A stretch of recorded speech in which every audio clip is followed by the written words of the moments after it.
Quisiera compartir el estudio que hemos estado teniendo los días miércoles, y ese libro de Mateo. Es importante que nosotros sigamos estudiando la palabra del Señor, porque a través de ella es que nosotros podemos crecer y podemos madurar. Amén. Le voy a pedir que abra la Biblia en Mateo capítulo 18, versículo 15. ¿Qué le parece? ¿Lo tiene ahí, hermano? Bendito sea el nombre de Jesús. Mateo capítulo 18, versículo 15, dice así. ¿Qué es lo que el Señor nos está diciendo? Sabe que estuvimos hablando la semana anterior cómo el Señor nos estaba mostrando el parámetro que tiene para nosotros saber quién es grande o el mayor en el reino de los cielos. Si usted se da cuenta, el concepto que nosotros tenemos de quién es mayor es totalmente diferente al que aprendimos la semana anterior. Y a veces como cristianos menospreciamos o minimizamos a otros creyentes. Yo no sé si usted se ha sentido así, pero esa es la tendencia que un cristiano tiene cuando pasa muchos años de ser creyente. Viene alguien y comienza en este camino y pretende ser mayor que esa persona.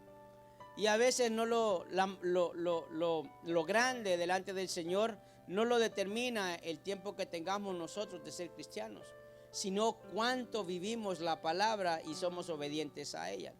Entonces, para seguir, hermano, estudiando este capítulo 18, dice el versículo 15 de la siguiente manera. ¿Lo tiene? Leemos la palabra del Señor en el nombre del Padre, del Hijo y de su Santo Espíritu. Dice así: por tanto, dice, si tu hermano peca contra ti, ve y repréndele estando tú y él solos. Si te oyere, has ganado a tu hermano.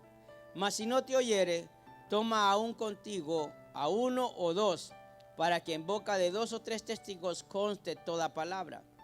Si no lo oyeres a ellos, dilo a la iglesia. Y si no oyere a la iglesia, tenle por gentil y publicano. De cierto os digo, lo tienen, que todo lo que atéis en la tierra será atado en el cielo, y todo lo que desatéis en la tierra será desatado en el cielo.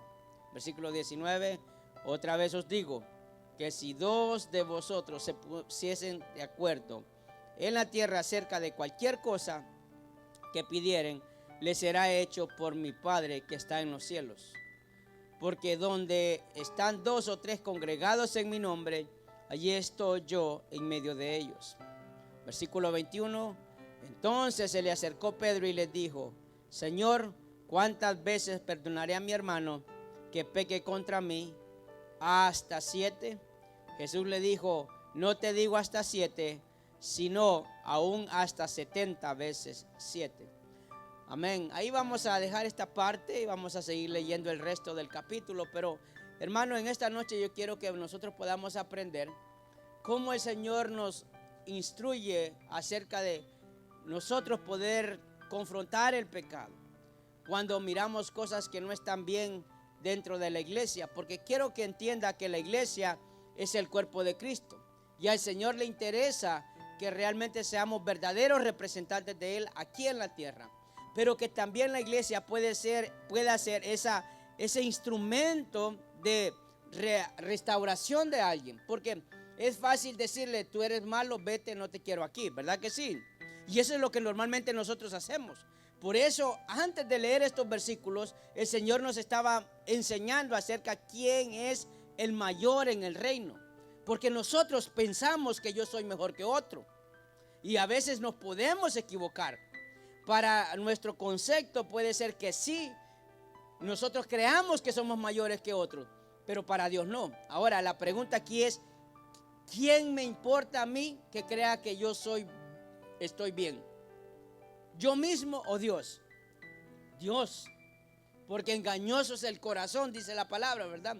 Entonces no corramos riesgos en ese sentido. Ahora, hermano, en esta noche tenemos que aprender cómo la iglesia debe de confrontar el pecado y qué es lo que se hace cuando hay algo que no está marchando bien. Y es importante esto porque la iglesia tiene que tomar muy en cuenta que el pecado es algo serio. El pecado no es un juego. Si nosotros pretendemos ser creyentes y estamos pecando, estamos poniendo en riesgo, o probablemente no hemos tenido la salvación, o probablemente estamos poniendo en riesgo la bendición que el Señor tiene para nuestras vidas. Y ¿sabe qué? A veces la tomamos a la ligera, porque como no lo vemos de una manera tan palpable como quizás el trabajo o la familia, entonces creemos que eso realmente pasa a segundo plano. Y debe de ser lo más importante en la vida de la iglesia y en la vida de un creyente. Mire lo que dice el versículo 18, capítulo 18, versículo 15. Por eso, hermano, cuando hablamos de esta iglesia que realmente se interesa en vivir en santidad, debe de tener claro que una verdadera iglesia lo primero que va a hacer es confrontar el pecado. Diga conmigo pecado, por favor. Confronte el pecado. Ahora, normalmente nosotros determinamos pecado lo que consideramos que es grande y es pequeño. Por ejemplo, determinamos que el pecado grande es, por ejemplo, una infidelidad, ¿sí o no? Pero no confrontamos la murmuración, no confrontamos el chisme, no confrontamos la envidia, que también es pecado delante de Dios. Entonces, como esas cosas las hemos adoptado, entonces nosotros pensamos que esas otras, como lo que son los pecados sexuales, son los más graves. Y son a estas que se refiere la palabra. Y ese es el peor error que como creyentes podemos tener. Y como iglesia muchas veces fallamos. Dice, escuche esto. Por tanto, si tu hermano peca contra ti, escuche esto. ¿Qué tipo de pecado está haciendo referencia? Está hablando acerca de quizás un trato que hayan tenido dentro de la congregación. O sea, aquí no está hablándole al mundo, hermanos. Aquí le está hablando a usted y a mí que somos parte de la iglesia del Señor. Amén. Cuando dice la palabra, si tu hermano peca contra ti, ¿qué dice? Ve y repréndele estando tú y él solos. Si te oyere, ¿qué dice? Has ganado a tu hermano. Versículo 16, mas si no te oyere, toma aún contigo a uno o dos, para que en boca de 2 o 3 testigos conste toda palabra. Si no lo oyere a ellos, dilo a la iglesia. Y si no oyere a la iglesia, tenle por gentil y publicano. La iglesia del Señor, una iglesia que restaura, es una iglesia que confronta el pecado. Entonces, ¿qué le quiero decir con esto? Muchas veces vemos o conocemos el nombre de una congregación y le puede poner este nombre, pero no confronta el pecado. Es un engaño para sí mismo como creyente del Señor. ¿No se me entiende? Es una iglesia que va a decirle, eso está mal. Y por el hecho que está mal, no puedes continuar por ese camino. Entonces, eso es lo que debemos de hacer. La iglesia es aquella institución que el Señor puso aquí en la tierra y nos da a nosotros, hermano, un plan o nos da un lineamiento de cómo debemos de tratar las faltas que se puedan cometer dentro de la iglesia. Y a veces de eso no hablamos. Fíjese que algo que obra el Espíritu Santo en la vida de un creyente es que nos redarguye de todo pecado. Eso es lo que hace el Espíritu, porque al tenerlo, Él nos está diciendo, hey, eso que estás o eso que vas a hacer está mal, o no le ha pasado. ¿Sí o no nos ha pasado eso? ¿Verdad que hay cosas que nosotros sabemos que no está mal y cuando las hacemos nos sentimos culpables? A veces no son emociones, a veces sí, es el Espíritu que nos redarguye y nos dice, ¿sabes qué? Eso no estuvo bien. Pero aquel que es humilde de corazón, rectifica, pide perdón. Pero miren lo importante de todo esto, hermanos. Que ese plan debe de ser no solo algo que se va a dar de acuerdo a los momentos, sino debe ser algo permanente, algo establecido. Ahora, no es como la ley marcial que pecaste y ya estás condenado, no. Claramente la palabra nos dice cómo debemos de hacer las cosas. Escuche. Y ahí al pecar a algo que debe tener claro que nos va a llevar, ¿sabe qué es? Esa es la disciplina. Diga conmigo disciplina, por favor. Y eso es lo que, eso no nos gusta. Todo está bien mientras no nos dicen las cosas, aunque las estemos practicando.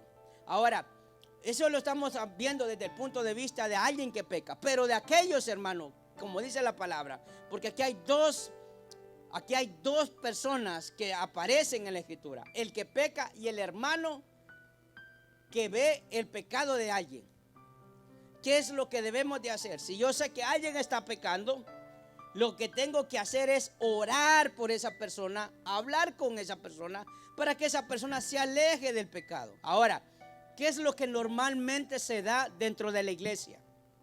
Lo que hacemos es hablar de esa persona, pero no tenemos el valor de irle a decir: eso que está haciendo, amado hermano, amada hermana, no está bien.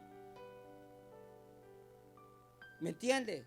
Pero lo que hacemos es contarle a otros y contarle a otros y contarle a otros. Y ahí empieza el gran problema. Ahora, ¿quién hace más mal? ¿El pecador o el hermano que sabe que la persona está pecando? Ambos. El pecador sabe que está mal y va a rendir cuentas delante del Señor. Y aquel que pretende estar bien le va a ir peor, porque viene a ser un hipócrita delante del Señor. Entonces, hermano, algo que debemos de entender, que cuando nosotros nos encontramos con una situación y sabemos que alguien ha actuado mal y sabemos, estamos seguros de que está haciendo algo malo, la palabra nos dice lo que debemos de hacer. ¿Sabe por qué? Porque la intención de la iglesia siempre tiene que ser con el propósito de ayudar. Ese debe de ser el propósito de la iglesia. La iglesia nos ayuda, ¿sabe por qué? Es la única forma en la que nosotros podemos cambiar el rumbo de nuestra vida. Y yo se lo he mencionado antes, porque la gente, cuando muchas veces viene la disciplina, indudablemente tiene que venir el tiempo de restauración, el tiempo donde tiene que volver otra vez a ponerse a cuentas delante del Señor y a gozarse en todo lo que hace, principalmente cuando nosotros servimos en la obra del Señor. Entonces, ¿qué sucede? Que no nos cuesta reconocer nuestras faltas. Y ahí nos dice, primero lo que debemos de hacer es hablar con la persona. Le digo esto porque a veces el último que se entera viene a ser el servidor que está aquí al frente. Todo el mundo lo sabe, pero él es el último que se viene a enterar. Está mal. La pregunta es, ¿cuántos de los que sabían cuando hay alguien que está pecando, hermano, fue y habló con esa persona para confrontarlo? No lo hacemos. No lo hacemos porque no queremos nosotros caerle mal a alguien. Entonces preferimos ¿qué es lo que hacemos? ¿Qué hacemos? Callar. ¿Y saben lo que estamos haciendo? Es siendo parte para la destrucción de esa persona. Y el Señor por eso nos manda a que nosotros nos amemos unos con otros. Ahora, todo va a una secuencia para que vea lo que dice la palabra. Dice, primero habla con el hermano. Si esa persona dice no, porque ¿qué pasa, hermano, aquí entre usted y yo cuando alguien está haciendo una falta y nosotros le decimos: hermano, fíjese que yo lo vi que usted estaba haciendo esto? ¿Está seguro? Mire, le ponen en duda de que usted realmente lo vio. Y dice: no, usted está equivocado, fue alguien más, tenga cuidado por lo que está diciendo. La primera parte, lo primero que surge en nosotros, y es algo natural, es la autodefensa. Es una reacción opuesta a reconocer nuestra falta. Lo primero que surge en nosotros, ¿qué es? Negarlo. Porque es el camino más fácil, es negar la falta. Por eso nos dice, si es humilde, dice: sí. ¿Verdad que usted estaba haciendo eso? Sí.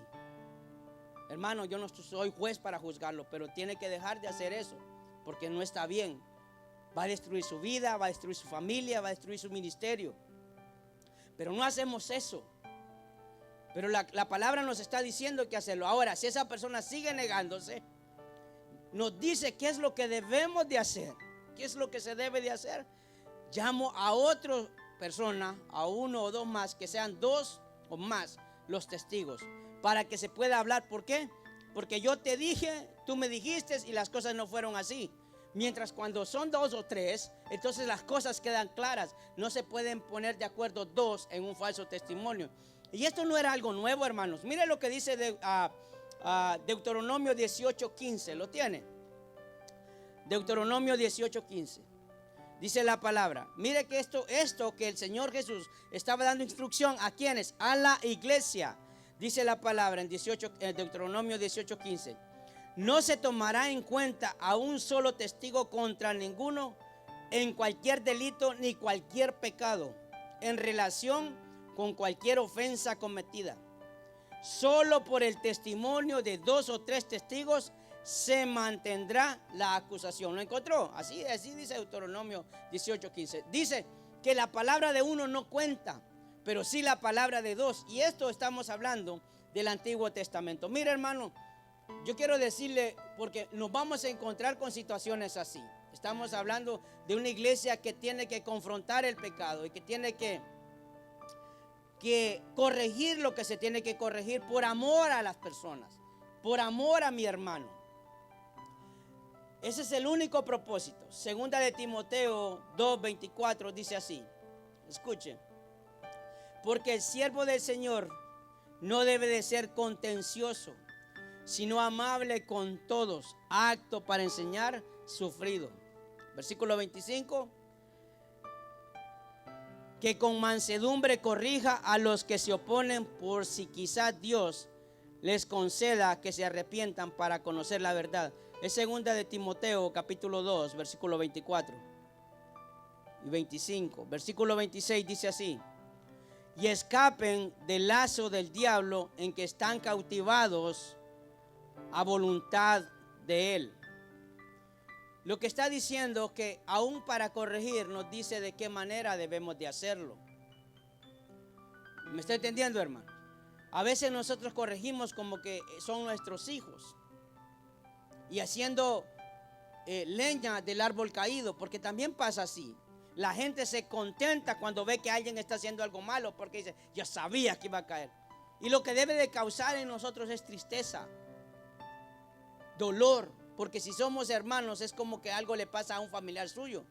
Pero hay gente que se alegra, hay gente que espera que le vaya mal, y ese no es lo que debe de ser el corazón de un creyente, de aquellos hermanos que quieren que esa persona realmente pueda ser restaurada. ¿Me entiende? Entonces es importante, hermano, que siempre que uno confronta a una persona con respecto al pecado, y eso es lo que nos dice la palabra, ¿sabe para qué es? Para que esa persona pueda rectificar su error. Si usted no es capaz de rectificar un error, la misma palabra nos dice qué venimos a hacer para el Señor. Si a alguien le dicen, está mal lo que estás haciendo, y se le dice que está mal y no lo quiere aceptar, ¿qué dice la palabra que viene a hacer? Hermano, ahí está en la escritura. Dice, si no lo oyeres a ellos, dilo a la iglesia. Y si no oyere a la iglesia, tenle por gentil y publicano. ¿Sabe que gentil, cuando se referían a gentil, era lo peor? Bueno, en la escritura encuentra usted que a los gentiles se refería como a perros. O sea, como lo peor. Esa era la manera. Mire, si usted que está mal no acepta una corrección y sabe que está mal, usted viene a ser como un gentil. Porque ahí nos dice primero al hermano, 2 o 3 testigos, y luego a la iglesia. Llegar a ese punto, hermanos, ya eso es demasiado. Yo creo que tiene que haber realmente suficiente evidencia de que realmente se estuvo haciendo algo malo. Pero es bien importante que entendamos nosotros cómo obra la disciplina en el Señor para poder restaurar a alguien. Por eso cuando hablamos del pecado de otro hermano, no obra un ministerio de restauración, sino que habla de un ministerio de chisme. Y eso es lo que más se da en la iglesia. Todos sabemos y andamos cuchicheando de fulano, pero no vamos y hablamos con la persona y le decimos que está mal. Entonces venimos también a ser parte de todo lo que está afectando, porque aquí no está hablando de persona a persona. Aquí está hablando de la iglesia, que es el cuerpo de Cristo. Amén, hermano. No sé si está entendiendo. Entonces, cuando usted sepa de algo, en vez de ponerse a chismear y hablar con otros, porque eso es lo que hacemos. A veces sabe que las reuniones de los creyentes, eso es una bomba peligrosa. Porque entre creyentes muchas veces nuestras pláticas no son edificantes. Nuestras pláticas son hablar acerca de alguien de la congregación. Y debe de tener cuidado qué cosas usted está hablando. No sea que después hablen de usted. Porque si alguien habla de mí, probablemente esa persona también pueda hablar de usted cuando estuvo hablando de mí. Amén, hermano. Dele un aplauso al Señor por eso, hermano. Gloria sea al Señor. Los pecados no solo nos afectan o afectan a la persona, sino que también afectan a la iglesia. ¿Por qué? Porque la iglesia es la luz de Cristo, es la que refleja la imagen del Señor. Primera de Corintios capítulo 5 versículo 1, ¿lo tienen? Primera de Corintios 5:1. Dice así: de cierto se oye que hay entre vosotros, aquí Pablo haciendo una corrección, escuche, y tal fornicación, de vosotros fornicación, y tal fornicación, cual ni aún se nombra entre los gentiles, tanto que algunos tienen la mujer de su padre, y vosotros estáis envanecidos. ¿No deberías más bien haberlos lamentado para que fuese quitado de en medio de vosotros el que cometió tal acción? ¿Sabe que Pablo estaba haciendo mención de un pecado que se estaba dando dentro de la iglesia? Y mire que era tan vergonzoso que lo menciona de tal manera en lo que dice que no se da, hermano, ni siquiera afuera, sino que se estaba dando dentro de la iglesia. Pero lo más grave es la denuncia que él hace, que la misma iglesia sabía lo que estaba pasando y aún así se quedaba callada. Eso es lo peor de todo. Por eso yo le voy a decir en lo personal, quiero que lo tome muy en cuenta estas palabras. Si usted viene delante de mí a hablarme de alguien, lo primero que le voy a decir: hermano, venga, voy a llamar a la persona porque tiene derecho a defenderse. Pero si me dice, le voy a decir, pero no le diga a nadie, hermano, ¿sabe qué está haciendo? ¿Sabe qué está haciendo? ¿Qué es lo que está haciendo? ¿Está entendiendo cómo obra realmente la restauración y cómo se confronta el pecado? Y eso es lo importante, porque cualquiera de los que estamos aquí, todos podemos caer. Todos, no hay nadie que diga que no puede caer.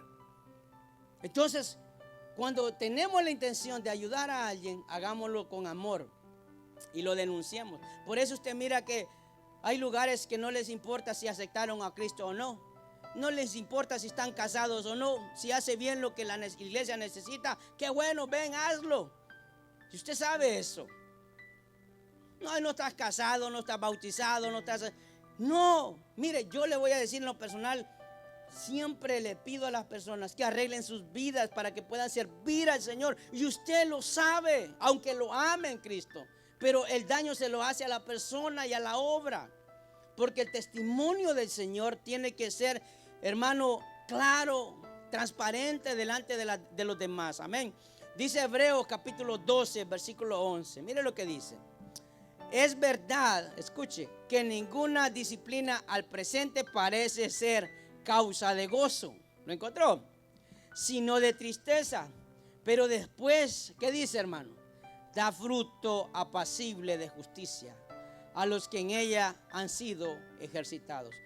Indudablemente, cuando uno obra mal y le dicen, está mal lo que está haciendo, al principio no nos gusta. ¿Sabe qué sucede? Le voy a decir lo que yo he podido observar cuando alguien cuando alguien acepta su error y es puesto en disciplina. Esa persona, porque se siente que le falló al Señor, confiesa o acepta que cometió la falta. Y hay dos maneras de hacerlo. Una, porque te descubrieron. Y otra, porque realmente de corazón no aguantaste seguir haciendo las cosas escondidas. Entonces, habría que ver las diferencias que hay entre una y otra. Pero lo que le quiero decir es que nosotros no solo fallamos una vez, podemos volver a caer. Es que el caer una vez no quiere decir que usted no va a caer dos veces. El gran problema es que muchas veces se nos olvida que nosotros también podemos caer. Entonces, cuando yo acepto la disciplina la primera vez y caigo la segunda, ¿qué cree que va a suceder, hermano? Me voy a quedar callado porque no quiero volver a pasar la disciplina que pasé la primera vez. Y el daño se lo hace en sí la persona, indudablemente la iglesia si lo permite. Pero dice la palabra claramente que al principio no es muy fácil, pero después va a dar fruto apacible de justicia. ¿Por qué? Porque hemos entendido y valoramos más lo que en algún momento dejamos de hacer o lo que somos delante del Señor. Amén.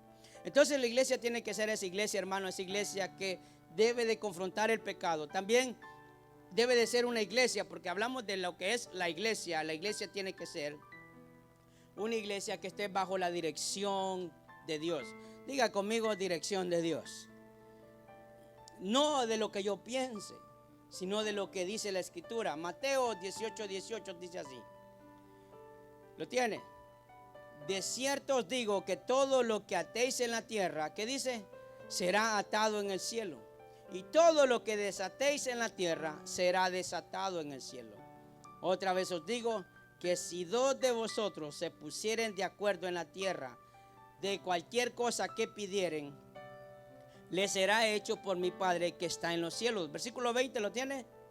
Porque donde están dos o tres congregados en mi nombre, allí estoy yo en medio de ellos. Ahí lo que nosotros podemos ver es el contexto de esta palabra que el Señor está hablando acerca de la atadura que nosotros podemos hacer.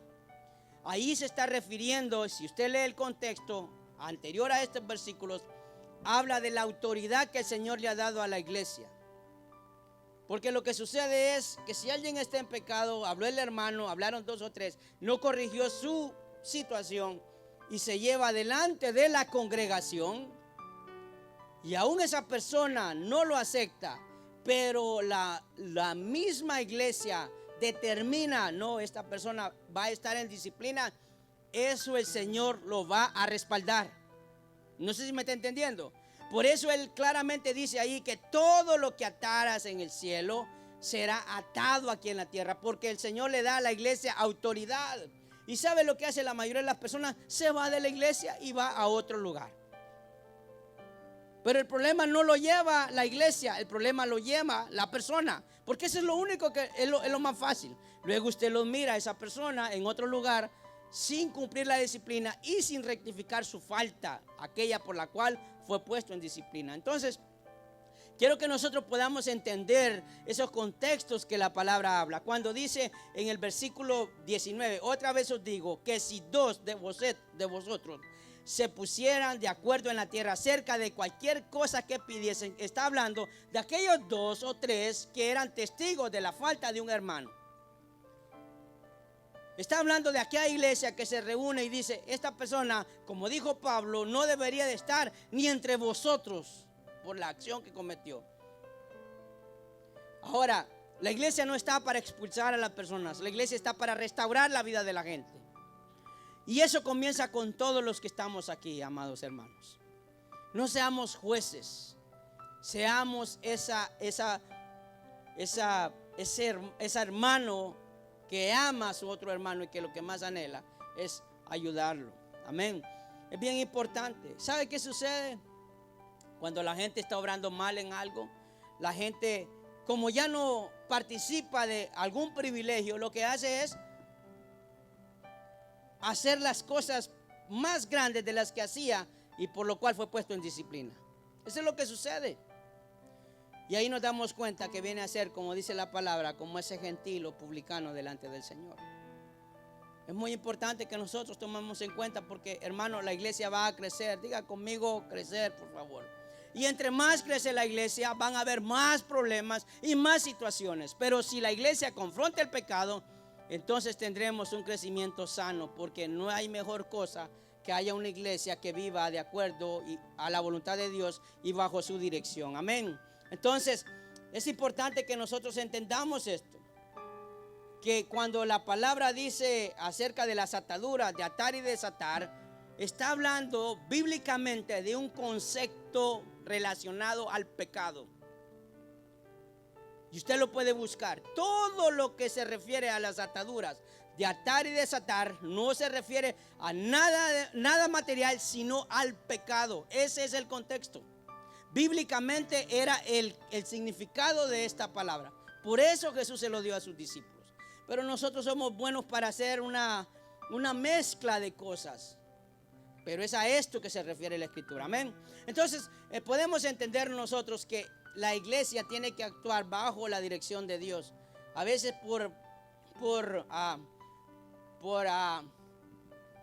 porque me cae bien y es muy buena persona o es buen ofrendante, me quedo calladito. Amén, hermanos.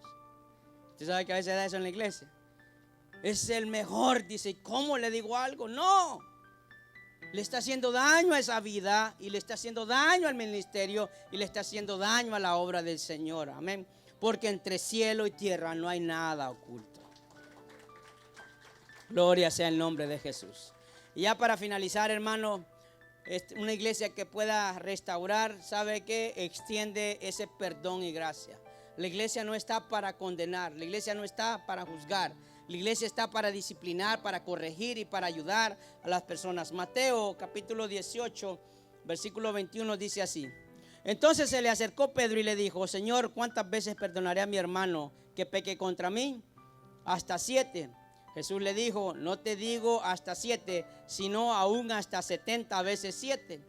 ¿Por qué sale esta frase o esta pregunta de Pedro? Mire que Pedro era bien preguntón. ¿Quién cree que participaba más cuando el Señor estaba hablando? Era Pedro.